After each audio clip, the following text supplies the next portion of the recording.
Malam hari ini pembicara kita yang sangat spesial, beliau adalah seorang yang sangat peduli dengan pengobatan Nusantara. Beliau yang sudah memiliki pengalaman 20 tahun di dunia pengobatan timur dan beliau juga adalah seorang peramu dari minyak faras yang produknya itu sudah terjual bahkan lebih dari jutaan produk dan sudah membantu banyak masyarakat di seluruh Indonesia begitu. Nah, sekaligus beliau ini merupakan founder dan juga CEO dari Faras, yang selalu berbaik hati, bermurah hati untuk membagikan ilmunya untuk kita semua yang kita untuk mempelajari pengobatan-pengobatan timur. Oke, nggak perlu lama lagi, mari kita sambut yang meriah, CEO dan founder sekaligus CEO Faras Sada Nusantara, Bapak Putu Eka Suryawan. Pak Putu, luar biasa. Pak Putu, luar biasa. Pak Putu, luar biasa. Untuk waktunya mungkin saya serahkan langsung ke Pak Putu. Silakan, Pak. Sudah ya? Malah saya lagi ngobrol asik.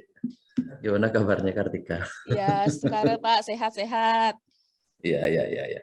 Ya udah, thank you ya. Iya, silahkan Pak ya untuk waktunya. Ya, terima kasih. Selamat malam teman-teman. Ini saya baru nyampe. Udah langsung ngomong. Gimana kabarnya? Awal bulan November, sebentar lagi mau lewat tahun 2021.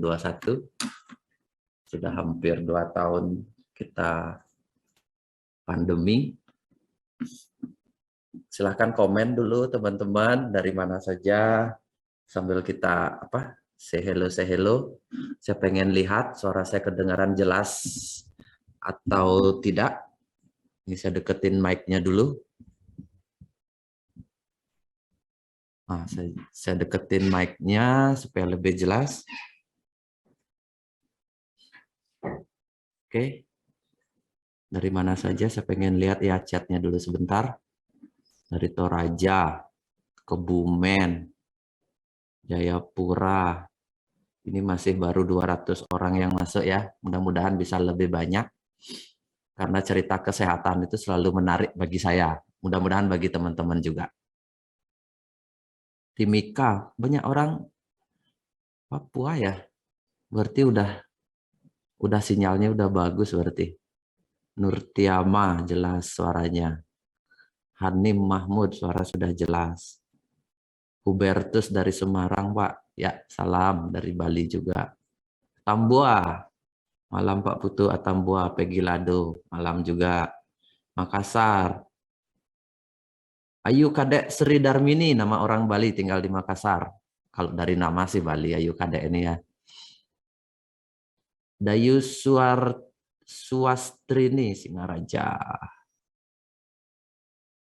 Isayenti Cilengsi Bogor hadir. Selamat malam semuanya. Selamat malam juga.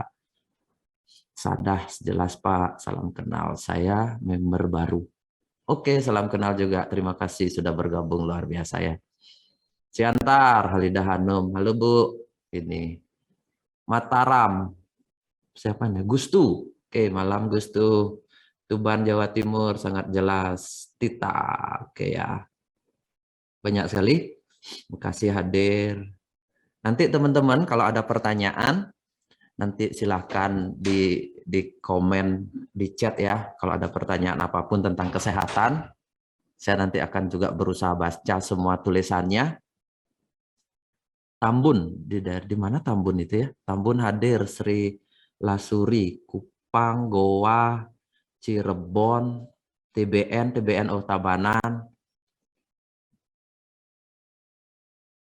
Kapuas, Kapuas dari Sungai Kapuas ini Ambon, oke ya. Hari ini tema kita tentang teman-teman tentang polaritas 5 unsur alam.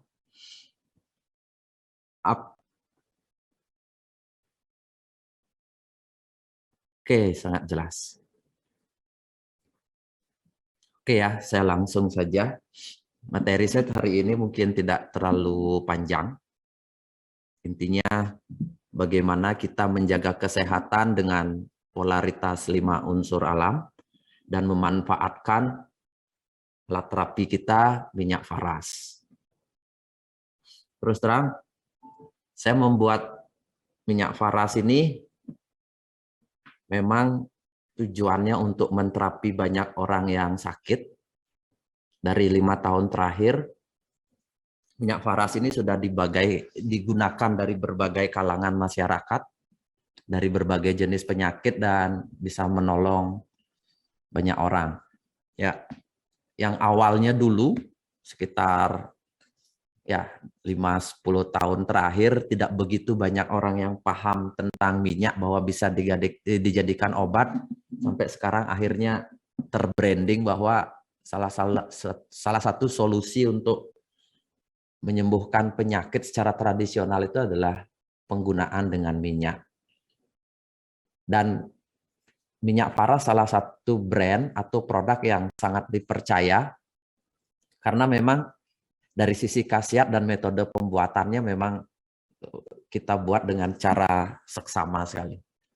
Ya. Dan awalnya pun dibuat minyak faras itu memang dari keinginan menolong banyak orang. Karena saya kan seorang terapis juga yang sudah bergelut di bidang kesehatan lebih dari 20 tahun lah. 20 tahun, sekitar 22 tahun. Saya banyak sekali ketemu orang yang kecanduan obatan kimia, terus ada yang malah nggak suka ke dokter, tapi nggak suka minum obat, seperti itu. Dan ternyata minyak faras ini sebagai solusi dan lumayan cukup instan untuk meredakan berbagai gejala penyakit. Seperti susah tidur, seperti itu, gampang banget lah saya bilang. Susah tidur, terus badan pegel, pusing, apa segala macam, terus ada benjolan tapi nggak terlalu serius ya, benjolan kecil-kecil di ketiak, misalnya di payudara, itu banyak sekali ada testimoni. Terus ambeien, susah BAB, karena susah BAB terkait dengan pencernaan, saya juga buat ini amla, jadinya amla ini sangat menolong sekali untuk gangguan pencernaan. Mungkin sebelum saya lanjut teman-teman, lebih detail tentang nanti bagaimana kita mengenal diri sendiri, mengenal tubuh sendiri dengan polaritas. Karena saya pribadi terus terang, setiap orang itu punya pola tubuh sendiri dalam merespon sebuah keadaan. Misalnya kalau saya ngasih contoh ya sebelum testimoni. Kalau saya ngasih contoh hal sederhana, kalau saya kelelahan atau kurang tidur, misalnya saya hanya tidur 3 jam, misalnya. Saya sering sekali tidur 3 jam atau 2 jam atau 4 jam dalam sehari. Itu kalau saya kelelahan, hidung saya pasti meler. Itu. Setiap orang kita harus tahu bagaimana merespon tubuh kita. Saya pasti hidung saya meler, oh berarti saya kurang istirahat. Gitu. Bukan pilek, tapi meler aja dia, berair aja hidungnya. Itu salah satu respon tubuh. Oh kurang istirahat, saya langsung istirahat. Langsung saya bawa istirahat, pasti tidur. Kalau tidur, bangun, fresh lagi. Kalau saya bisa tidur lagi 5 jam misalnya tambahan atau lagi 6 jam, itu bagus. Nah, mengenal tanda-tanda tubuh ini sangat penting. Nanti saya bicara tentang polaritas ya. Misalnya contoh, kalau saya berpikir atau stres terlalu berat, stres ini, tekanan pekerjaan atau tekanan lah, ada sesuatu yang mengganjal, atau banyak terlalu rumit berpikirnya, itu gatel. Saya muncul gatel. Gatel di daerah kepala di sini, itu berarti udah stres tinggi itu. Stresnya tinggi, banyak beban yang belum beres. Itu muncul gejala gatel. Nah, kalau saya dengan cara itu gimana cara solusinya? Ya kalau saya lagi stres tinggi, kalau dibawa sembahyang ya mesti nggak bisa. Terus terang aja, dibawa sembahyang pun atau dibawa sholat pun, anggaplah dibawa sembahyang, malah pikirannya kemana-mana, solusi saya kadang mesti olahraga. Lari, ya, pokoknya lari aja. Pagi bawa saya lari, itu ya udah sembuh mesti. Langsung berkeringat, badan langsung fresh. Nah, hal-hal seperti itulah menurut saya bagaimana kita mengenal tubuh, sehingga kita bisa menjadi sehat secara alami, teman-teman. Jadinya semua obat termasuk minyak faras sendiri pun, faras ini pun alat bantu untuk membuat homeostatis tubuh, untuk membuat tubuh menjadi seimbang. Tapi bagaimana terus kemudian kita menjaga pola hidup itu menjadi sehat, itu jauh lebih penting. Contohnya, kalau saya ada terlambat makan itu biasa, saya terus terang biasa makan sampai 16 jam nggak makan, itu biasanya kalau saya tekan di daerah dada itu langsung perih, atau bukan perih, keras itu. Berarti itu saya berarti kurang makan. Terus kemudian ada gejala lain lagi. Saya ngasih contoh-contoh sederhana. Kalau saya sudah lebih dari 24 jam nggak BAB, lebih dari 24 jam, karena biasanya saya 24 jam itu 2 kali ke belakang, lebih dari 24 jam, saya tahu bangun pagi, nggak pengen BAB, atau kalau BAB pun harus maksa ke belakang, berarti artinya apa? Saya kekurangan serat, saya berarti kekurangan sayur.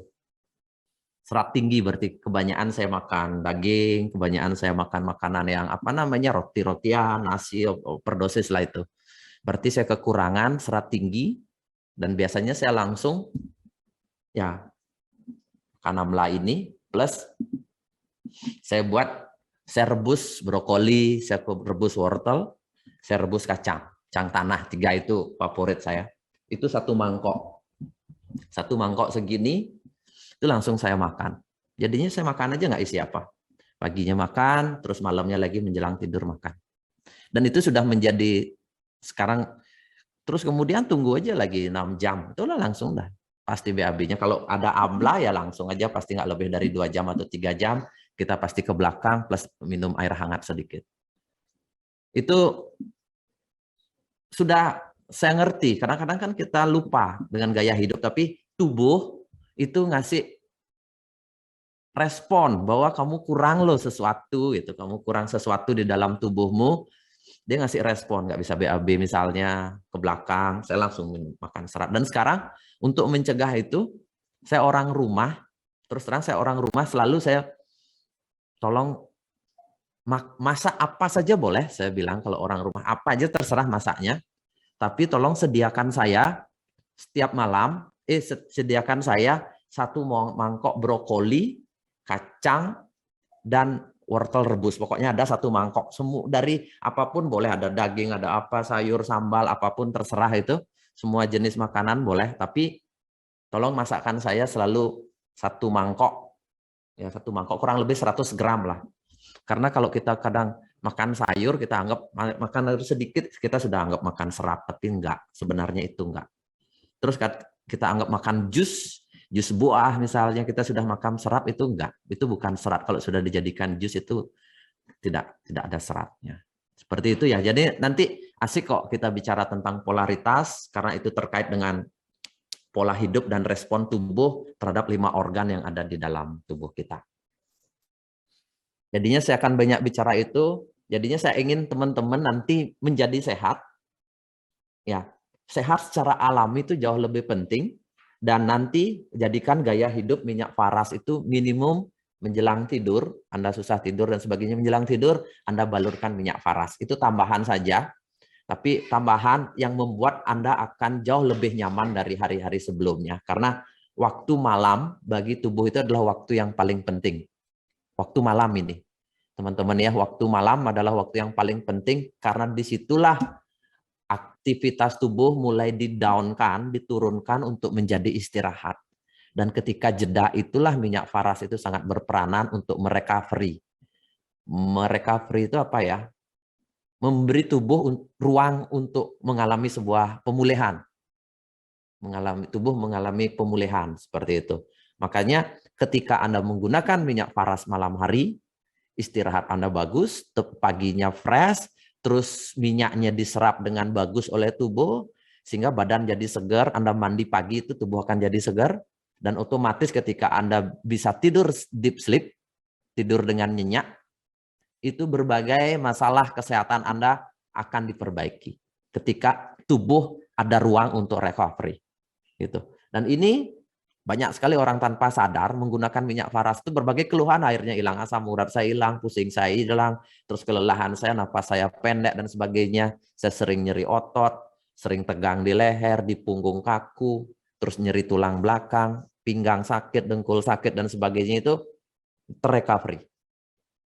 Ketika kita bisa minimum 1 kali menggunakan malam hari minyak faras secara rutin.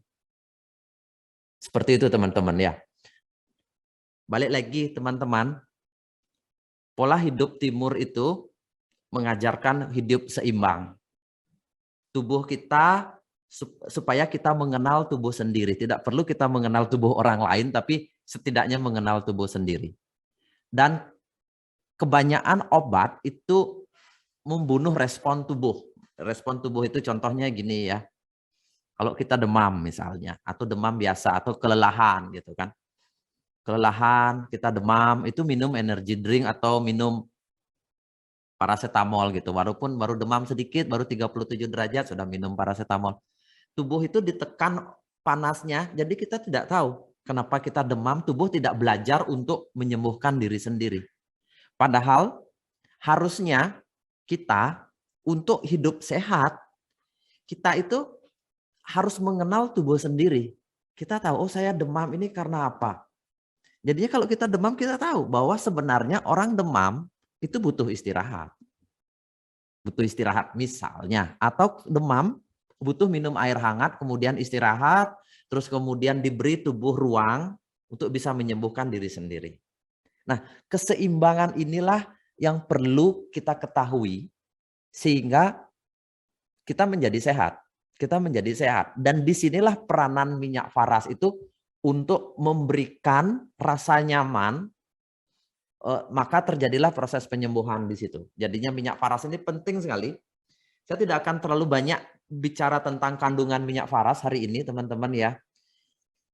Prinsipnya gini, minyak faras ini diformulasikan, saya formulakan khusus untuk membuat tubuh kita menjadi jauh lebih sehat. Dengan kandungan-kandungan rempah-rempah alaminya yang berbeda dengan minyak-minyak yang ada di pasaran, ini kita buat memang berdasarkan warisan leluhur. Jadinya tanpa saya sadari ternyata darah kakek saya itu masuk ke saya. Ternyata kakek saya juga tukang ramu minyak. Walaupun kalau beliau dulu ngeramunya katanya 3 bulan lebih. Kalau saya kan cukup 2 minggu sampai 3 minggu ngeramu minyak ini. Sudah jadi. Dan memang bedanya minyak faras dengan minyak yang lainnya ini, minyak faras mengandung energi kehidupan. Jadinya, nah ini sulit saya jelaskan tentang energi ini ya. Karena ada makanan yang berenergi, ada makanan yang tidak berenergi. Tapi ini kita jaga supaya minyak ini tetap energi. Seperti beras dan padi, selalu saya bilang. Kalau beras, kita nyimpen makanan beras, itu lebih cenderung tidak berenergi. Karena beras kita simpan lama, dia cenderungnya menjadi sampah. Tapi kalau padi yang kita simpan, dia tetap ada energinya. Energi itu maksudnya gini, kalau padi disimpan lama, kita taruh tetap, misalnya kita taruh di kapas ada airnya, padi bisa tumbuh. Jadi benih, kan ada berarti energi ilahi di situ. Tapi kalau beras, kita simpan lama itu berasnya udah mati, nggak ada energinya. Sama-sama 1 tahun kita simpan. Sehat mana padi sama beras, seperti sehat padi. Nah sama seperti ini. Ini energi penyembuhannya kita buat, karena kita buat secara seksama dan harmonis. Seperti itu teman-teman ya. Saya tidak akan bahas, jadinya saya akan bahas tentang apa hubungannya penyakit kita dengan keseimbangan yang ada di 5 organ tubuh kita. Saya akan share slide hari ini buat teman-teman supaya ada pemahaman sedikit, kurang lebih setengah jam lah. Kalau saya perpanjang cerita ini memang panjang banget, butuh waktu, tapi saya akan ngasih kisi-kisinya saja, tapi toh juga intinya nanti Anda balik lagi ke penggunaan minyak faras. Toh juga endingnya minyak faras dan pola hidup sehat. Tapi intinya minimum Anda memahami. Banyak deh.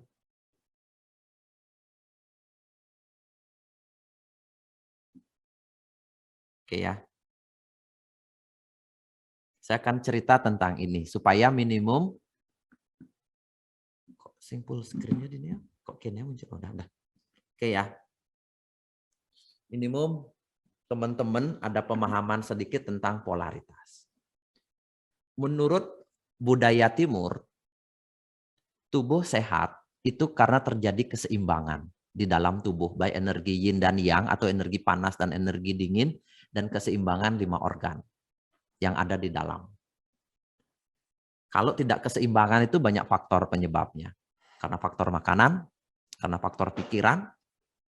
Kalau kita bilang misalnya tabrakan pun, kita ditabrak orang kan menjadi sakit. Itu karena apa? Karena tubuh mendadak akhirnya tidak seimbang. Ditabrak kan tidak seimbang, ada yang patah sehingga kita jadi sakit. Dan untuk mengembalikan pun kita butuh lagi untuk tubuh itu diseimbangkan lagi energinya, diperbaiki dan sebagainya. Jadinya prinsipnya adalah energi yang tidak seimbang, banyak sekali faktor penyebabnya, entah makanan, pikiran, gaya hidup, faktor istirahat, faktor gerak tubuh dan sebagainya. Tapi kita pecah jadi 2 karena faktor makanan dan pikiran. Seperti itu ya. Kalau gaya hidup kita bermasalah, makanya akan muncul berbagai jenis penyakit. Gaya hidup kita bermasalah, teman-teman. Jadinya pegang dulu prinsip ini, menurut pengobatan timur ya prinsip ini, pegang dulu prinsip ini dalam hidup. Kalau saya sakit, misalnya diabetes yang sudah menaun, terutama penyakit yang sudah menaun, penyakit yang panjang sekali, berarti sebenarnya, teman-teman, saya sakit ini karena gaya hidup saya. Apa yang saya lakukan sehari-hari, yang sudah saya lakukan secara rutin, menaun. Prinsipnya itu. Ini dulu pegang, prinsip ini saya pengen teman-teman semua sehat di sini. Saya pengen teman-teman semua sehat, sehingga pegang dulu prinsip ini. Jangan buru-buru berobat. Karena kan kita ingin sehat alami tanpa minum obat.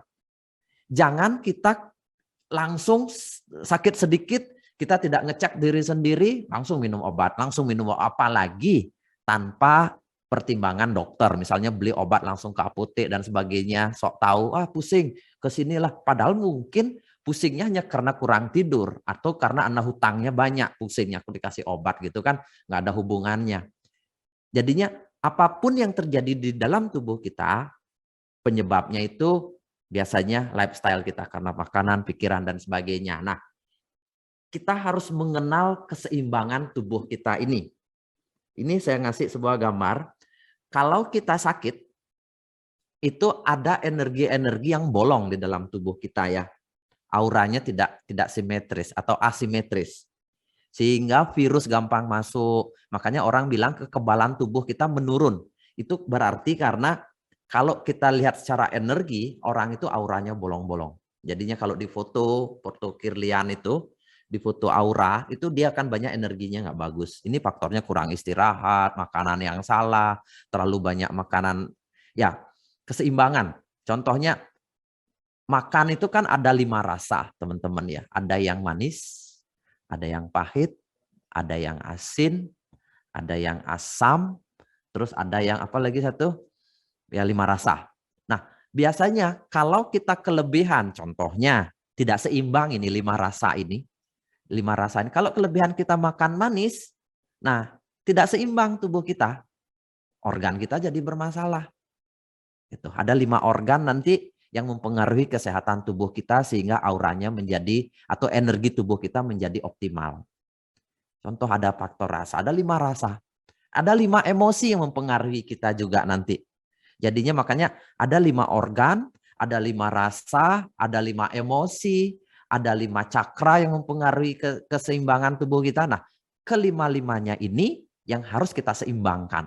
Makanya mengenal keseimbangan sistem organ berarti kita mengenal diri sendiri dan kita bisa mencegah berbagai jenis penyakit atau bahkan bisa mengobati secara alami, tidak tergantung seumur hidup menggunakan obat-obatan kimia. Jadinya obat atau tindakan medis atau operasi itu pilihan terakhir kalau menurut saya. Kalau memang sudah sangat dibutuhkan. Tapi kalau kita baru misalnya diabetes, ya tidak mesti langsung suntik insulin atau minum obat. Rubah dulu keseimbangan organ tubuh kita. Kalau dulu kita misalnya dari 5 rasa ini kebanyakan kita makan manis, ya hindari manis dulu.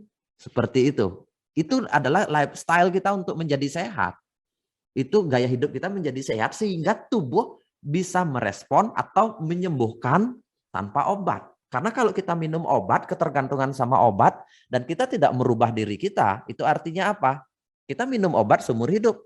Kita menyembuhkan satu, contohnya diabetesnya kita bisa aman, tapi ginjal belum tentu aman. Kan kita minum obat, ginjalnya belum tentu aman. Ginjal kita jadi buruk. Terus kemudian liver kita atau hati kita akan menurun fungsinya. Memperbaiki organ yang lain, membunuh organ yang satunya. Seperti itu.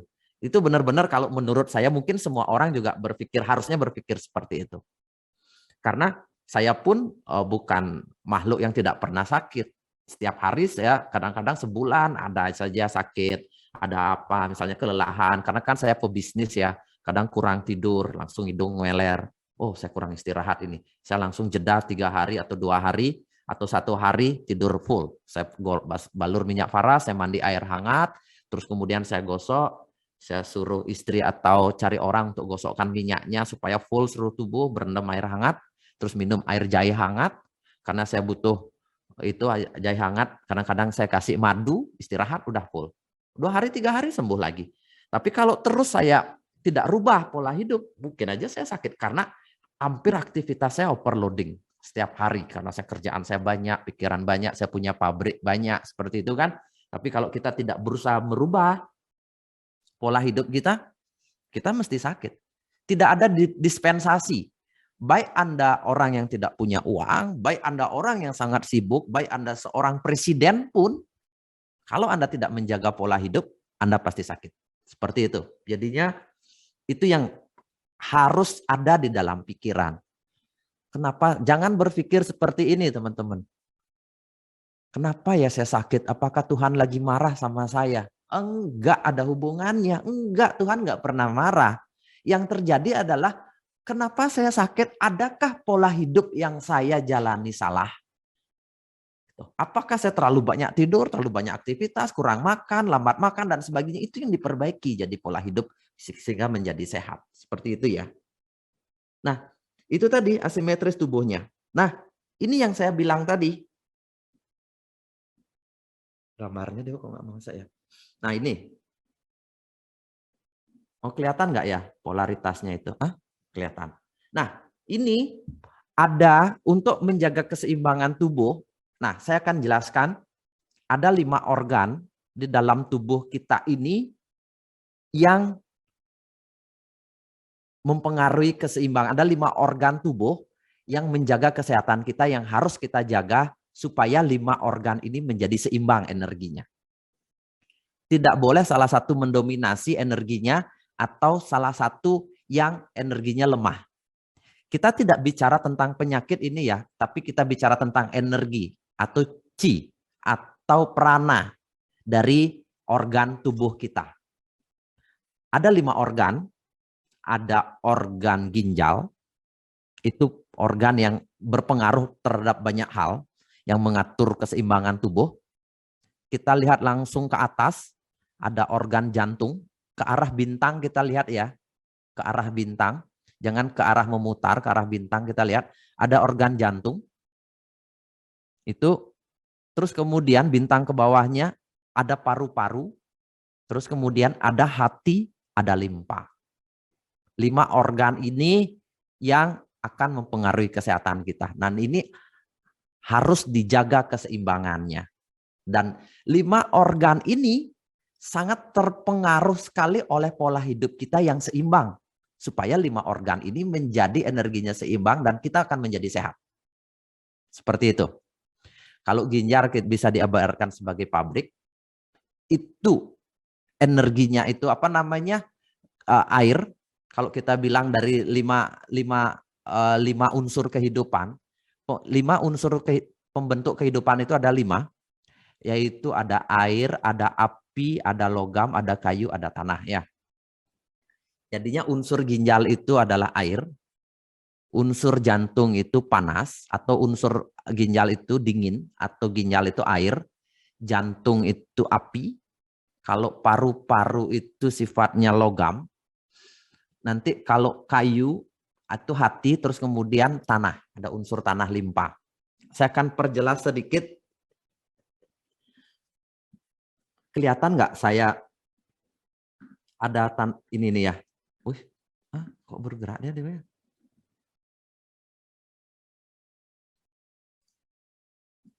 Bener nggak gini ya? Full screen. Kelihatan masih full screen nggak? Saya kok nggak gini bisa digerak-gerak gini dia? Oke ya, kelihatan ya gambar saya ya. Nah, oke ya. Ini ini ya, saya lihat ke sini itu artinya mengendalikan. Nggak kelihatan di situ loh. Ini, udah, di situ.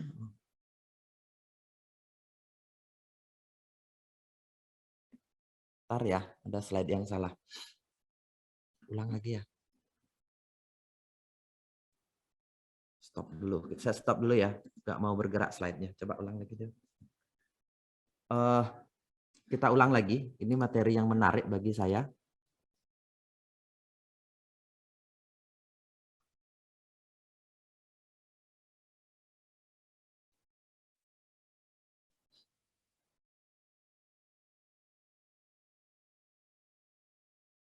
Jenis penyakit yang muncul itu sih ngadot tidak? Sing ngadot.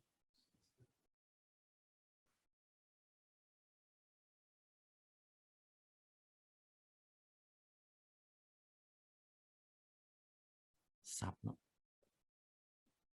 Bentar ya. Masih di sini kok sih muncul? Udah. Di sini kok nggak mau full screen gini muncul dewa Dewa. Lihat nak di tempat saya.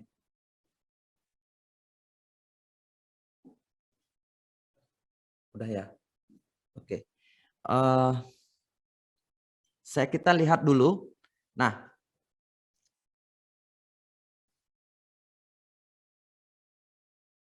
Nah, 5 organ ini mempengaruhi kesehatan kita, dan kalau 5 organ ini tidak kita jaga akan menimbulkan berbagai jenis penyakit. Berbagai jenis penyakit. Kalau ginjal itu mempengaruhi itu berbagai jenis faktor tulang ya, dia mempengaruhi berbagai gangguan di tulang sama di organ gerak tubuh. Itu faktor ginjal. Jadinya dari gangguan, lupa saya nggak ada slide-nya. Kita lihat ini saja to the point langsung ya. Oke ya. Ginjal itu rasanya asin. Nah, kalau Anda, saya ngasih pandangan seperti ini, kita lihat dulu gambarnya ini kan, ginjal itu berarti, kita lihat gambarnya, untuk menjaga kesehatan ginjal, Bapak Ibu harus minum air yang cukup. Karena kalau kita tidak minum air yang cukup, banyak penyakit yang dimuncul karena faktor ginjal yang menurun. Termasuk di situ ada diabetes, kalau ginjalnya menurun fungsinya. Awalnya bukan pankreas ya, tapi masuk ke ginjal dulu. Di situ ada diabetes, di situ ada pengeroposan tulang. Jadinya bukan karena kekurangan kalsium awalnya. Tubuh kita itu bukan di pengeroposan tulang itu terjadi bukan karena kekurangan kalsium. Di daerah tropis itu makanan berkalsium itu banyak tinggi sekali, tapi ginjal tidak bisa mensupport menyerap kalsium dengan baik di dalam tubuh. Makanya faktor tulang sangat terpengaruh oleh ginjal. Terus kemudian asam urat, nyeri sendi dan sebagainya itu faktornya semua ginjal. Nah, unsur yang penting untuk menjaga kesehatan ginjal adalah unsur air. Jadinya untuk ginjal Anda sehat, Bapak Ibu harus minum air putih minimum 2-3 liter. 8-12 gelas. Bukan air berwarna.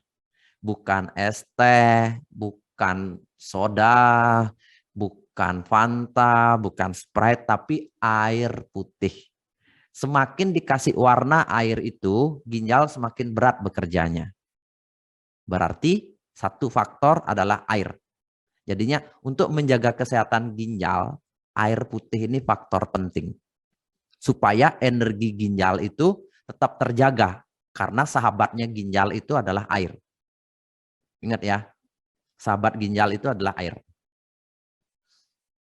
Tapi kalau Anda sudah ginjalnya terganggu dan kategori parah, sampai mengalami ginjal itu bukan hanya energinya yang bermasalah, sampai ke fisik ginjalnya, secara organnya fungsinya menurun atau hilang, bukan hanya secara energi tapi secara fisiknya fungsi ginjal menurun, itu air adalah musuhnya. Nggak boleh minum. Contohnya orang gagal ginjal misalnya, nggak boleh minum air. Karena yang awalnya sahabat menjadi musuh. Air itu menjadi musuh. Makanya jangan sampai Anda nggak boleh minum air. Berarti kalau Anda sudah hidup Anda, dokter bilang atau orang bilang kurangi minum air, air Anda dibatasi diminum. Berarti ginjal Anda sudah tidak berfungsi lagi. Menurun fungsi secara fisik, bukan secara energi ya, secara fisiknya, bukan energinya saja menurun. Makanya faktor air ini menjaga kesehatan ginjal termasuk menyelesaikan masalah diabetes juga. Jadinya air putih itu banyak. Minum air putih. Saya ngasih ini ya. Nggak mau pindah dia slide-nya. Oke. Ginjal. Terus kemudian rasa yang terlibat untuk ginjal itu rasa asin. Rasanya asin. Jadinya makanan yang sehat buat ginjal itu asin, tapi enough, secukupnya saja dikonsumsi. Rasanya asin. Ya. Tapi kalau kita terlalu banyak makanan asin, jadinya faktor awal orang gangguan ginjal itu atau diabetes, asam urat dan sebagainya itu, faktor awalnya itu adalah kelebihan makanan yang bersifat asin. Bukan yang manis ya, awalnya asin. Nanti setelah dia diabetes baru asin nggak boleh. Manis nggak boleh. Jadinya rasanya asin. Contoh makanan yang mengganggu kelebihan rasa asin, makanan yang kandungan asin apa? Makanan yang asin apa? Ada yang bisa komen nggak makanan yang rasa asin? Jenis-jenis makanan yang asin apa?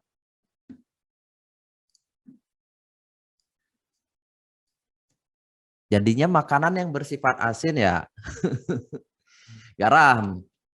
Makanan terlalu banyak garam. Nasi kebanyakan garam ya. Ikan laut. Jadinya prinsipnya gini. Makanan asin itu adalah semua jenis daging itu sifatnya asin ya. Selain garam yang ditambah garam. Jadinya telur asin, daging yang dikasih garam jadinya asin. Bukan.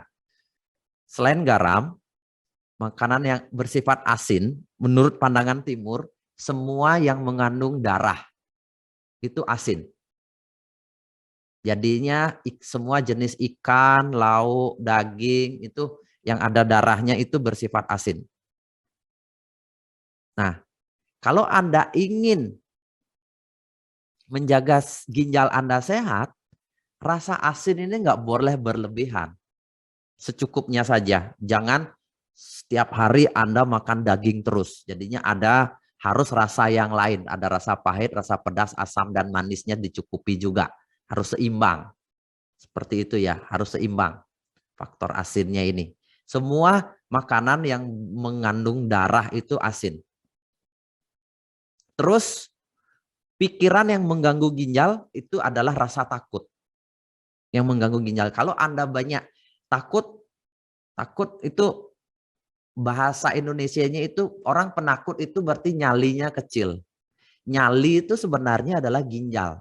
Jadinya bisa Anda karena gangguan ginjal menjadi seorang penakut atau karena Anda seorang penakut itu bisa gangguan ginjal. Contohnya Anda dikejar-kejar hutang terus nggak berani sampai keluar, ketakutan berlebihan karena dikejar-kejar oleh debt collector misalnya atau karena perasaan takut berlebihan itu mengganggu organ ginjal. Jadinya faktor rasa takut ini perlu diperbaiki. Terus area energi, daerah energi yang perlu dijaga itu adalah daerah perut bawah dan organ seks. Makanya orang yang gangguan ginjal itu kemampuan seksualnya menurun. Pasti itu gangguan. Makanya pembaluran minyak faras itu untuk semua gangguan ginjal termasuk diabetes, perbanyaklah balur di area perut bawah dan tulang ekor di belakang ya. Tulang ekor, pinggang, itu kesemutan banyak di semua organ tubuh. Terus kadang-kadang kita berdiri gampang lelah, nyeri pinggang dan sebagainya. Itu berarti organ ginjal Anda sudah mulai menurun fungsinya. Fungsi secara energinya sudah tidak optimal. Itu balurkan di daerah minyak parasnya itu di daerah perut bawah. Selain telapak kaki, tulang punggung, konsentrasilah di daerah perut dan di daerah organ seksual. Karena di sini juga berarti termasuk keputihan, menstruasi tidak lancar, terus kemudian menopause dini, terus frigid dan banyak gangguan seksual lainnya juga faktor ginjal yang berpengaruh. Seperti itu ya. Nah, dari sisi makanan, atur makanan yang jangan terlalu asin semua. Jadinya seperti itu. Kita lihat lagi organ berikutnya sama. Organ jantung. Kalau ginjal kita bermasalah, ini dia akan mempengaruhi jantung. Awalnya ginjalnya bermasalah, terus kemudian dia akan mengendalikan jantung. Ini jantung ya di atasnya itu. Dia bersifat api. Jadinya makanan yang bersifat panas. Makanan yang bersifat panas. Jadinya kita lihat dari gambarnya. Jadinya makanan yang bersifat panas itu adalah makanan yang rasanya pahit. Makanan yang rasanya pahit. Jadinya untuk menjaga kesehatan jantung, kita butuh makanan yang rasanya pahit. Hal sederhana ya. Sederhana ini. Rasa pahit itu banyak sekali makanan yang bersifat pahit. Salah satunya kopi. Paling gampang saya bilang kopi. Kopi itu salah satu rasa pahit. Kopi itu di dunia olahraga itu bagus sekali digunakan untuk para atlet. Banyak penelitian dengan nambah kopi untuk para atlet, dia akan staminanya jauh lebih strong. Karena dia memperkuat, kalau dari sisi polaritas 5 unsur, dia memperkuat organ jantung, melatih organ jantung dengan minum kopi, rasa pahit itu. Tapi kalau Anda sudah sakit jantung, kopi itu jadi musuh, bukan jadi sahabat lagi. Makanan yang pahit itu sudah nggak boleh lagi. Jadinya makanan yang pahit itu sudah nggak boleh lagi. Kopi, terus tanaman-tanaman yang pahit, dan sebagainya. Terus emosi yang terlibat adalah orang pemarah. Orang pemarah, organ yang diserang itu jantung. Kalau orang penakut, organ yang diserang itu adalah ginjal. Jadinya kalau Anda sering marah, itu organ yang diserang itu jantung. Jadinya kecenderungan kalau di dalam rumah tangga yang mendominasi adalah suami, dia sering marah dan sebagainya karena lebih mendominasi energinya, marah dan sebagainya, itu kecenderungan organ yang terserang itu adalah jantung secara energi, dan itu terkait dengan fungsi darah tinggi, stroke, darah rendah dan sebagainya, itu memicunya. Jadinya semua gangguan jantung, baik itu berbagai jenis penyakit jantung dan terkait sama darah, itu awalnya adalah seorang pemarah. Jadinya pikiran yang terlibat adalah emosinya marah. Area energinya itu di daerah dada. Jadinya balurkan minyak faras di daerah dada. Terus kemudian kurangi makanan yang bersifat pahit. Kalau sudah Anda masalahnya di jantung. Contohnya jangan boleh minum kopi lagi. Terus minuman yang mengandung, yang rasa pahit itu adalah makanan yang mengandung penyedap. Itu semua makanan yang bersifat pahit. Jadinya semua penyedap itu sifatnya pahit. Contohnya apa makanan-makanan penyedap ya? Ya kayak apa namanya? Kalau dikasih di bumbu dapur itu biasanya penyedap itu yang tidak alami. Ya kayak Ajinomoto, yang begitu-begitu sudah nggak boleh lagi ya. Kalau Anda gangguan jantung. Jadinya kopi penyedap, terus kemudian makanan yang semua zat kimia juga, obat-obatan dokter itu sebenarnya nggak boleh. Karena kalau Anda sakit jantung, minum obat jantung, itu antara butuh dan menjadi musuh. Makanya teman dan musuh itu menyatu.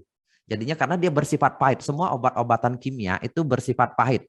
Dia musuhnya jantung sebenarnya. Tapi dia butuh seperti itu. Makanya minum obat jantung biasanya seumur hidup. Karena antara butuh dan menjadi musuh. Dia musuh tapi ketergantungan. Makanya menjadi konsumsi seumur hidup. Jadinya dibalurkan di area dada. Semua problem energi untuk menjaga keseimbangan jantung itu di dada dibalurkan ya. Balurkan minyak faras di area dada. Terus kemudian kurangi makanan pahit, terus kemudian atur emosi Anda tidak menjadi seorang yang pemarah. Seperti itu. Emosi yang terkait itu gangguan jantung adalah marah. Saya ambil lagi organ yang lainnya. Paru-paru. Paru-paru. Nanti saya hubungkan dengan gambar yang tadi polaritas itu ya. Saya ambil per organ dulu ya. Saya ambil per organ dulu. Paru-paru itu seperti tentara di dalam tubuh ya. Jadinya paru-paru itu seperti tentara. Ya, ini tentara. Jadi fungsi paru-paru adalah mempertahankan diri dari musuh dari luar. Jadinya terkait sama sistem kekebalan tubuh, sama terkait sama faktor-faktor penyakit dari luar, baik karena virus, karena faktor dan sebagainya. Makanya sakit yang muncul karena paru-paru menurun fungsinya itu faktor dari luar. Terus kemudian kanker di situ juga masuk, benjolan, gangguan paru-paru, pernafasan tidak bagus. Itu problemnya adalah makanan yang terlibat, kita butuh makanan yang bersifat pedas. Makanan yang berpengaruh ini pedas. Jadinya Anda untuk menjaga kesehatan paru-paru butuh makanan yang pedas. Tapi kalau sudah paru-parunya terganggu, nggak boleh makanan yang bersifat pedas. Contoh makanan yang bersifat pedas itu adalah semua bumbu dapur. Cabai, ketumbar, apapun ada di bumbu dapur biasanya yang ada di tempat Anda memasak, kasih bumbu-bumbu itu faktornya itu makanan yang bersifat pedas. Itu ya. Jadinya kalau Anda sudah gangguan di paru-paru, berarti Anda termasuk Anda kanker, terus ada itu udah gangguan pernafasan, asma dan sebagainya, terus alergi di situ berarti kan, terus tubuh menyerang diri sendiri. Pokoknya masalah karena kekebalan tubuhnya bermasalah, baik dia menyerang dirinya sendiri maupun lemah sistem kekebalan tubuhnya, karena dia sifatnya tentara.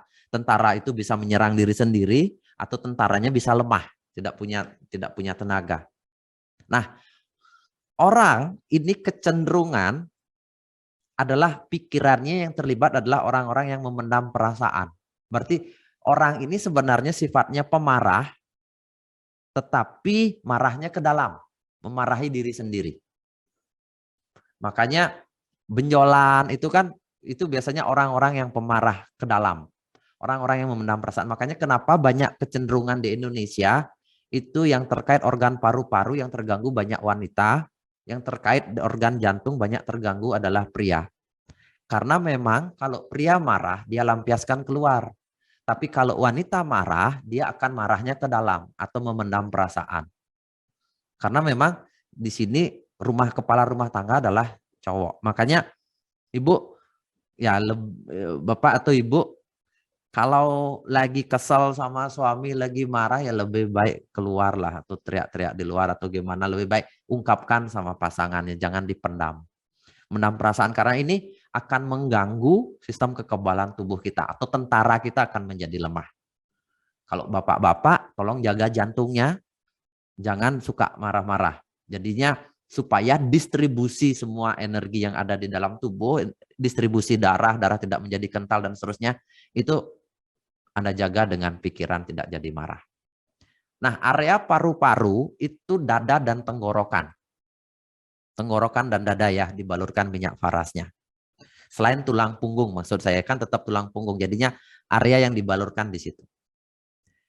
Terus yang keempat, saya ngasih tahu, itu ada organ hati. Hati ini terkait sama pencernaan ya, rasanya asam. Jadinya dia butuh makanan yang asam. Kalau buah-buahan, berarti semua buah-buahan yang terasa asam butuh untuk menjaga kesehatan pencernaan dan hati. Tapi kalau sudah gangguan hati, gangguan lambung, dan seterusnya, dia menjadi asam itu menjadi musuh. Kalau ada Bapak Ibu sudah sakit mah, gangguan pencernaan, liver bermasalah, dan seterusnya, udah nggak boleh minum yang asam-asam lagi. Sama sekali nggak boleh. Tapi kalau Anda lagi sehat, sangat dibutuhkan buah-buahan yang rasa asam itu. Nah, pikiran yang terlibat, orang biasanya gangguan pencernaan sama hati itu adalah cemas. Faktornya adalah cemas. Was-was, banyak was-wasnya. Banyak berpikir was-was lah, belum terjadi sudah kepikiran. Jadinya banyak orang yang kecenderungan was-was, bukan memendam perasaan, tapi was-was. Belum apa-apa was-was, besok mau ke Bali kepikiran, gitu was-was artinya itu ya. Mau ada, kita mau jalan-jalan was-was, mau ada seminar nanti ngisi materi was-was, itu misalnya kecenderungan was-was itu larinya ke pencernaan sama hati. Jadinya Anda gampang gangguan lambung. Nah, energinya itu di perut atas. Jadinya banyak pegang perut atas Anda atau dibalurkan minyak paras supaya jauh lebih seimbang. Terus yang terakhir ada limpa. Limpa itu gudang. Jadinya kalau gudang kita bermasalah, orang ini kecenderungan kegemukan atau kekurusan. Jadinya tempat penyimpanan makanannya terkait dengan lemak dan seterusnya ini area limpa yang berpengaruh ya. Tubuh terlalu gemuk, terlalu kurus, apapun dimakan tetap kurus, apapun dimakan tetap gemuk misalnya, itu berarti limpa. Nah, faktornya ini adalah rasa manis. Itu yang mempengaruhi. Sebenarnya untuk membentuk lemak atau limpa itu kita butuh makanan yang bersifat manis. Tapi berlebihan itu akan jadi masalah. Rasa manis yang berlebihan itu akan jadi masalah di dalam tubuh. Iya, semua makanan yang bersifat manis, gula, roti, karbohidrat tinggi, apa ya, beras, nasi, jagung, ketela, gitu, apapun yang berlebihan, manis akan mengganggu limpa. Nah, kecenderungan adalah orang-orang yang berprasangka buruk, itu cemas. Bukan cemas, pikiran negatif, bernegatif thinking. Ya kan, makanya orang-orang yang kecenderungan makan walaupun sudah diet nggak mau turun-turun berat badannya, itu kecenderungan adalah orang-orang yang berpikir negatif. Ya, negatif lah. Lihat orang kaya pasti dia korupsi gitu loh, nonton. Kebanyakan nonton sinetron lah. Sinetron itu kan pikiran negatif semua isinya, film-film sinetron itu. Jadinya orang-orang yang suka nonton sinetron itu pasti kecenderungan gemuk lah. Area energi juga sama, itu limpa di perut bawah dan perut samping ya, pembalurannya. Ini 5 organ ini yang wajib Anda Nah, kecenderungan yang muncul, kita lihat sekarang di gambar polaritas yang ini ya. Kita lihat. Nah, ini saling terkait, makanya ada lingkaran seperti lingkaran roda ini. Ini artinya semua organ ini harus seimbang dan saling mempengaruhi satu dengan yang lainnya. Saling mempengaruhi. Contohnya ya, organ ginjal itu akan menghidupkan hati. Itu lingkaran, kita lihat lingkaran rodanya ya, lingkaran ke kanannya, muternya. Ginjal yang sehat, kalau kita jaga ginjal kita, otomatis hati kita ikut sehat. Itu namanya menghidupkan. Tapi kalau ginjal kita menurun fungsinya, jantung kita akan ikut turun fungsinya. Karena dia lihat mengendalikan, berarti membunuh artinya itu. Ginjal turun fungsinya. Kalau kita gangguan ginjal, lama-lama gangguan ke jantung. Energi, secara energi ya, itu larinya ke jantung. Karena dia mengendalikan. Tapi kalau kita sehatkan ginjalnya, dia tidak berpengaruh di jantung, tapi berpengaruhnya di hati. Hati juga akan pelan-pelan ikut sehat. Oke ya. Berarti kita contoh ya. Kita contoh sekarang yang merah. Saya ngasih sebuah kasus ini ya. Jantung. Kita ada gangguan jantung contohnya. Kita ada gangguan jantung. Kita ada gangguan jantung. Menurun fungsinya. Berarti misalnya contohnya penyakit jantung apa?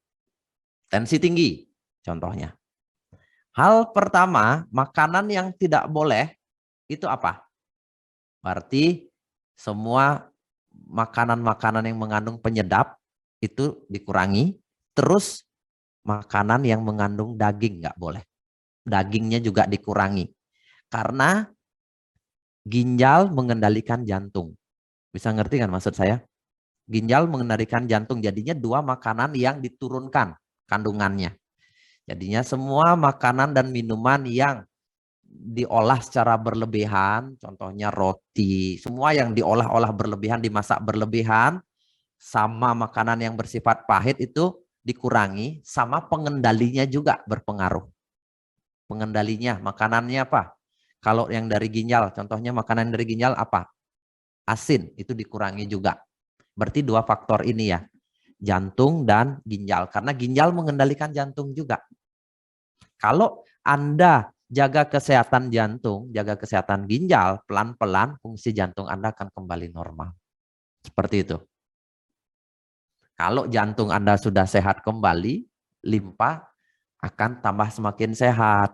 Paru-paru akan semakin sehat. Seperti itu semua. Jadinya ini sistem energi ini akan menjaga keseimbangan kita di semua komponen penyakit, Bapak Ibu ya, semua komponen. Jadinya jaga keseimbangan. Saya lebih cenderung bilang jaga keseimbangan kelima organ ini. Makanya balik lagi, kalau Anda tidak mau berpikir rumit, jaga pikiran Anda sama jaga makanan Anda, itu aja kita lihat. Terus jaga energi Anda di ketujuh cakra. Jadinya dari tulang ekor sampai di ubun-ubun dijaga. Jadinya tiga hal ini Anda jaga. Kalau Anda ingin sehat dan panjang umur. Jaga makanan Anda terhadap rasa-rasa ini. Jaga pikiran Anda terhadap pikiran-pikiran negatif ini. Takut, marah, memendam perasaan, cemas, dan negatif. Terus kemudian seimbangkan energi cakra dari cakra tulang ekor sampai cakra di ubun-ubun. Seperti itu. Jadinya prinsipnya, nah setiap penyakit yang muncul, itu yang pertama muncul itu yang paling gampang kentara adalah gejala. Paling gampang muncul itu dari organ tubuh itu adalah gejala. Contoh ya, gejala. Kalau saya kekurangan minum air, kekurangan minum air, saya ngasih contoh. Biasanya pinggang saya akan terasa sakit atau kesemutan. Gampang sekali berdiri capek. Kalau saya. Rata-rata juga mungkin Bapak Ibu juga mengalami yang sama. Kalau kita lupa minum air, kebanyakan bekerja misalnya, atau kebanyakan tanpa sadar, kita ngobrol, terus banyak minum yang berwarna pemanis-pemanis saja, kita kurang minum air dalam beberapa hari ini, itu gejalanya adalah pinggang kita sakit, terus kemudian kadang-kadang bibir kita menjadi kering. Atau ada juga yang kulitnya menjadi kusam, kulitnya. Seperti itu, berarti ingat, itu sudah berarti ginjal kita ngasih sinyal, saya kurang air loh, minum air gitu. Jangan Anda sudah merasa bibir kering, sudah merasa apa namanya, kadang-kadang sampai sariawan, pinggang gampang sakit, pinggang kita, terutama pinggang belakang ya, di daerah ginjal itu tempat ginjal, terus kesemutan tubuhnya, berarti itu, berarti Anda butuh minum air putih, terus kemudian kurangi daging-dagingan. Mulai harus Anda berpikir seperti itu. Karena setiap organ ini akan memberi sinyal kepada kita. Organ ini akan memberi sinyal kepada kita berupa, tapi sinyal ini akan hilang kalau Anda tidak merespon. Contohnya, kalau kita misalnya gangguan sakit jantung, kan pening biasanya kepala, atau di daerah dada tertekan hebat, atau kadang-kadang kita sakit kepala, atau kadang-kadang bisa jadi migrain. Tapi kalau Anda minum obat, misalnya gangguan mah gitu, misalnya Anda minum obat, sinyal dari tubuh itu akan hilang. Lama-lama tubuh, berarti tubuh atau organ ini akan lupa ngasih sinyal, tidak mau ngasih sinyal lagi. Karena sudah dimatikan alarm tubuhnya. Makanya penting sekali jangan langsung minum obat ketika Anda mengalami keluhan. Cek dulu, rasakan dulu kenapa saya kesemutan. Ada yang salah nggak tubuh saya? Contohnya, kenapa saya sariawan? Contohnya, kenapa pipis saya warnanya kuning? Seperti itu. Kenapa sakit kepala sebelah? Kenapa saya vertigo? Seperti itu, pelan-pelan diresapi organ mana yang menurun fungsinya. Terus di area mana saya balurkan minyak faras. Makanan apa yang harus saya perbaiki itu dulu. Supaya sinyal tubuh itu tetap aktif di dalam tubuh. Jangan sampai sinyal itu menjadi mati karena kita matikan dengan obat-obatan. Ini yang jauh lebih penting. Bapak Ibu boleh tidak hafal itu rasanya, pikiran yang terlibat sama energinya, area energi di mana dari cakra kita, dari 5 organ, tapi selalu rasakan respon tubuh yang muncul. Rasakan respon tubuh yang muncul. Jangan langsung kita membiarkan. Misalnya contohnya ya, saya ngasih tahu. Teman-teman sakit kepala. Udahlah biarin aja, minum aja obat sakit kepala, tetap kerja gitu misalnya. Kita mungkin nggak tahu sakit kepala itu mungkin karena faktor kekebalan tubuh kita lagi menurun atau paru-paru kita lagi bermasalah energinya. Kita terlalu banyak makan misalnya terlalu banyak makanan pahit atau kopi. Padahal itu gejala kanker misalnya. Sinyal-sinyal awal kita mengalami penyakit kanker misalnya. Entah kanker di otak, kanker di dimanapun di tubuh atau payudara dan sebagainya. Padahal itu sinyal awal. Tapi setiap kita sakit kepala, kita minum obat. Setiap sakit kepala, minum obat. Itu tidak akan membereskan. Malah kita menyimpan penyakit itu dalam jangka waktu panjang.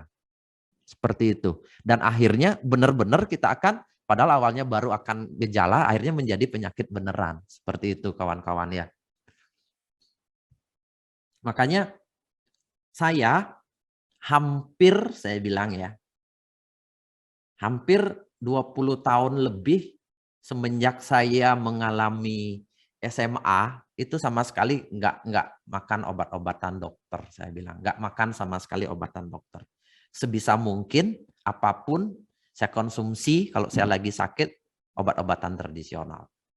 Contoh, saya habis vaksin demam. Apakah saya langsung minum paracetamol? Enggak. Ngapain? Kan itu menurunkan suhu tubuh. Saya enggak. Saya bawa istirahat, saya minum air jahe hangat. Terus kemudian saya gosokkan minyak faras. Tujuannya apa? Biar demam sebentar kan enggak ada masalah. Berarti kan ada musuh yang lagi diserang. Benar enggak teman-teman? Kan itu dikasih virus kita kalau divaksin. Ya udah biarkan demam sebentar, istirahat, 2 hari sembuh lagi. Udah selesai. 20 tahun saya enggak minum obat-obatan. Karena waktu saya kecil, sebelum saya TK, itu saya banyak obat-obatan kimia. Karena saya dulu folio, itu sampai gigi saya itu menjadi kuning. Ganti giginya karena dokter bilang ini kebanyakan obat, dia bilang. Dan saya menjadi sistem kekebalan tubuh saya sangat lemah sekali. Waktu SD, SMP, SMA, saya sering masuk rumah sakit. Gampang sekali kena cuaca berubah, saya sakit, banyak faktor saya sakit.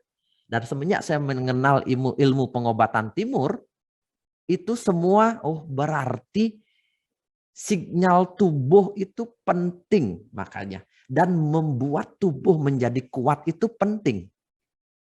Membuat tubuh menjadi kuat itu penting. Biarkan tubuh punya ruang dia untuk merecovery dirinya.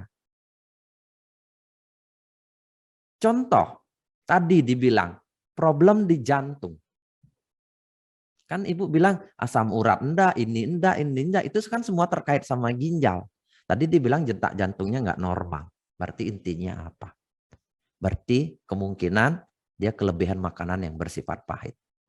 Tadi makanan yang bersifat pahit kan tadi saya lupa namanya ibu itu. Makanan yang bersifat pahit. Apa makanan yang bersifat pahit? Oh berarti makanan yang diolah. Olah berlebihan. Yang makanan yang diolah berlebihan berarti jarang makan makanan yang natural. Buah langsung dipetik. Misalnya tomat harus diolah dulu, harus dikasih penyedap, dikasih bumbu apa. Ya makan aja tomat mentah kita menjadi sehat. Seperti itu. Terus banyak bumbu penyedap berarti. Coba dicek itu. Terus kemudian berarti kan yang tadi bersifat panas, berarti olahraganya kurang. Itu olahraganya kurang, nggak dilatih jantungnya. Karena kan untuk meningkatkan api, kan api unsurnya. Meningkatkan api di dalam tubuh itu butuh gerak tubuh. Berarti belajar kena sinar matahari pagi, karena sinar jantung itu kan api, kena sinar matahari dari atas, api, sifatnya dia api, terus kemudian menghangatkan tubuhnya dengan olahraga.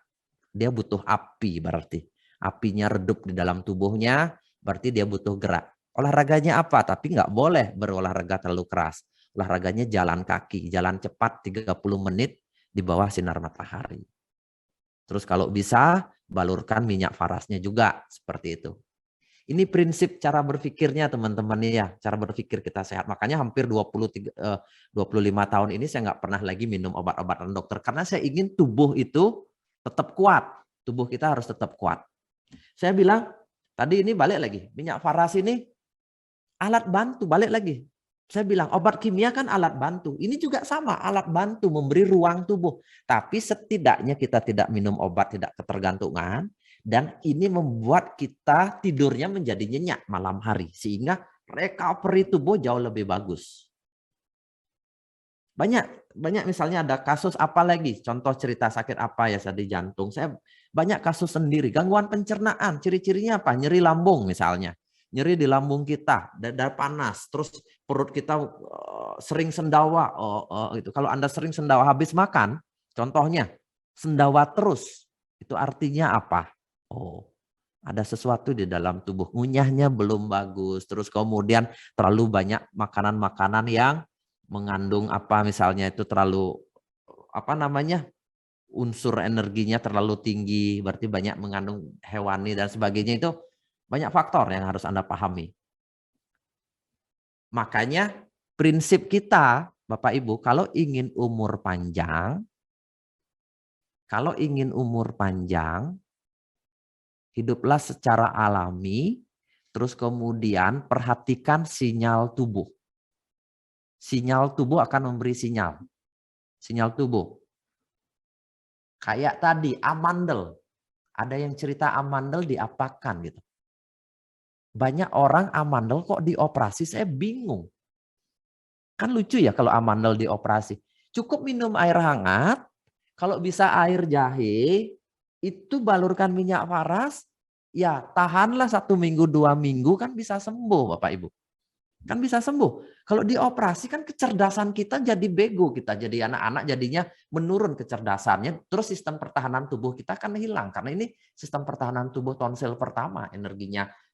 Paru-paru kita itu bertahannya itu di tenggorokan pertama kali. Ya coba aja kurangi makanan-makanan yang bermasalah, terus minum air putih dan air jahe yang banyak, balurkan minyak faras setiap hari di sini setiap 2 jam. Tunggu 1 minggu, 2 minggu. Banyak istirahat, kurangin makanan-makanan yang bermasalah. Nanti amandelnya hilang kok anak-anak itu. Atau kita sendiri yang amandel, ada kok orang tua yang masih amandel juga. Seperti itu Bapak Ibu ya. Jadinya semua penyakit yang disebutkan di sini, saya lihat, misalnya saya cerita tadi banyak, itu balik lagi. Lifestyle Anda perbaiki. Saya tidak banyak bicara hari ini, saya tidak banyak bicara tentang faras, tapi saya banyak menekankan kepada Bapak Ibu, bagaimana merubah pola hidup. Karena ini penting sekali, jangan sampai Anda banyak duit tapi sakit. Saya ada kasus satu ya, ada teman saya, ya teman tapi dah lama sih, teman saya di Surabaya, tapi bukan orang paras ya, teman kuliah dulu sakit, sekarang diabetes. Berkali-kali saya bilang, jangan sampai kamu minum obat diabetes ketergantungan. Sebelum kamu ketergantungan obat, segera perbaiki gaya hidupmu. Segera perbaiki gaya hidupnya. Kurangi makan manis, olahraga. Karena olahraga membakar gula. Jangan sampai kamu disuntik insulin, baru nyesel saya bilang. Jangan sampai kamu disuntik insulin, setiap makan kamu suntik insulin, nyesel. Sampai saya ngomong gitu. dalam pikirannya ngomong gini, ngomong sama saya, diabetes nggak ada obatnya.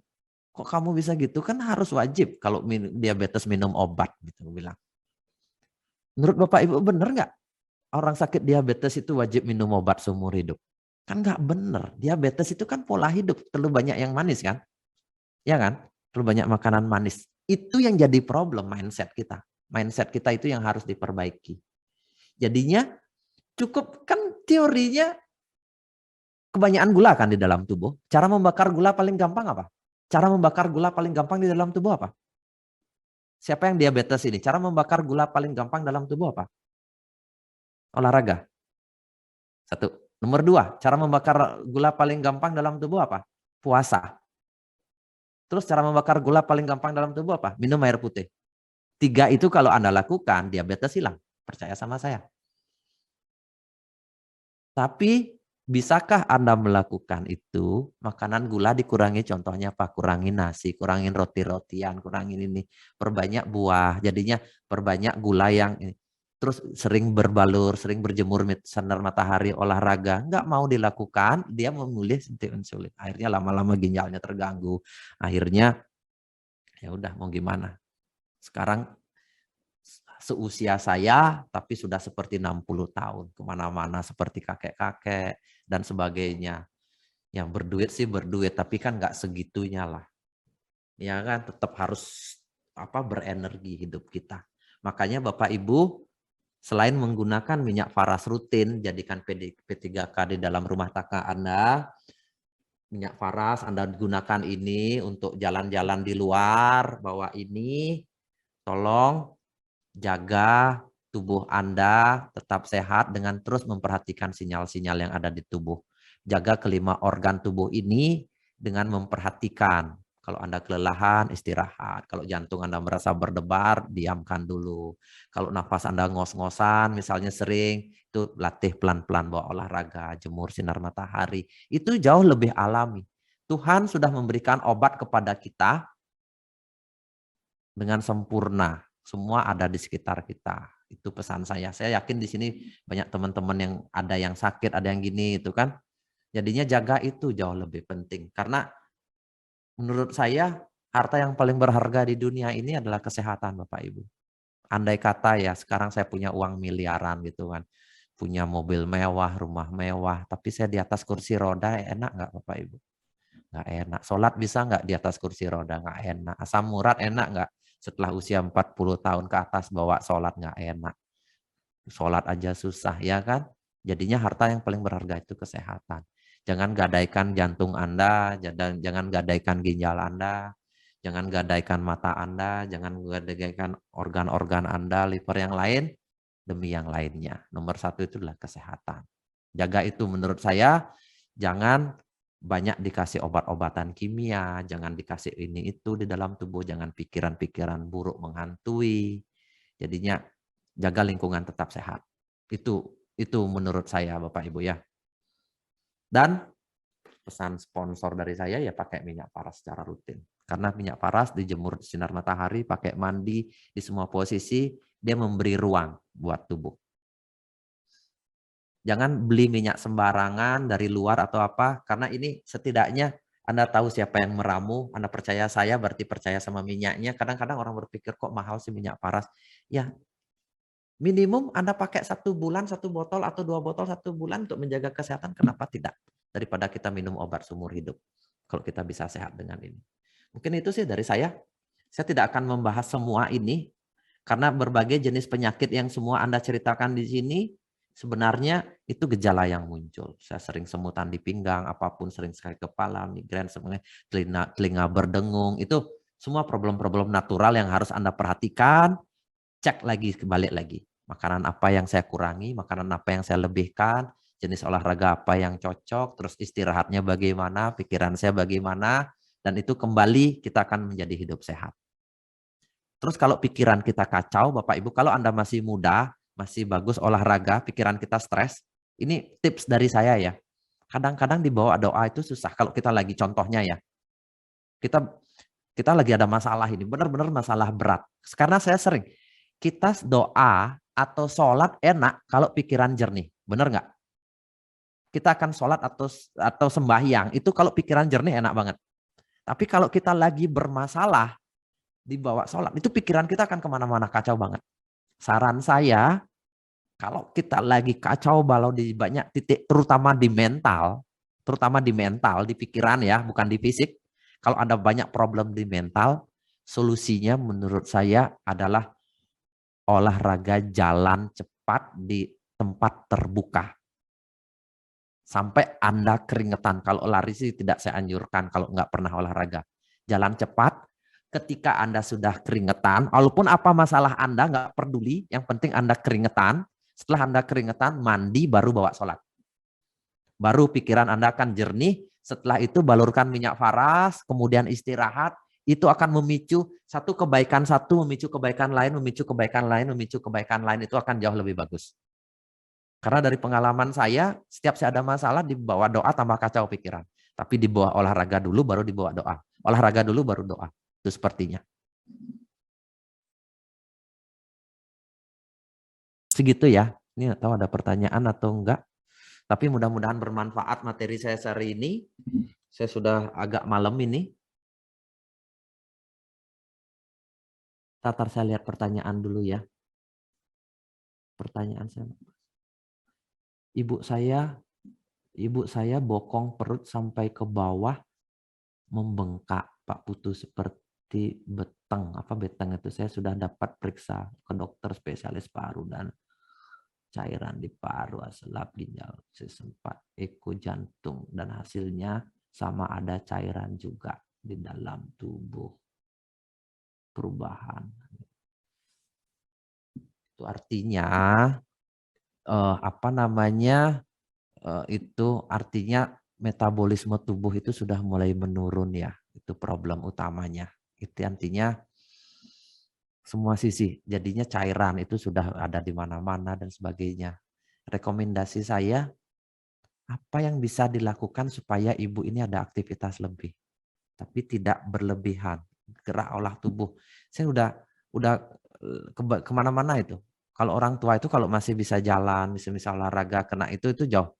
Pertama kali mungkin jemur sinar matahari. Balurkan minyak, jemur sinar matahari sambil berjalan di area kebun rumah ya. Jalan harus balik. Karena cairan tubuh akan kembali mengalir kalau kita bergerak dan panas, hot, tubuhnya panas. Kena sinar matahari, balurkan minyak, terus kemudian berjalan. Itu solusi dari saya, coba itu. Karena metabolisme tubuh menurun. Istilahnya tubuh itu sudah menurun sekali aktivitasnya, makanya dia akan semualah yang Ibu ceritakan, Ibu Agung ini ceritakan. Itu jadi problem ya. Itu saja saran saya 3. Bergerak, matahari, minyak faras. Terutama di pagi hari, kena sinar matahari dulu ya sambil bergerak. Seperti itu saya terima. Mungkin itu dari saya, terima kasih.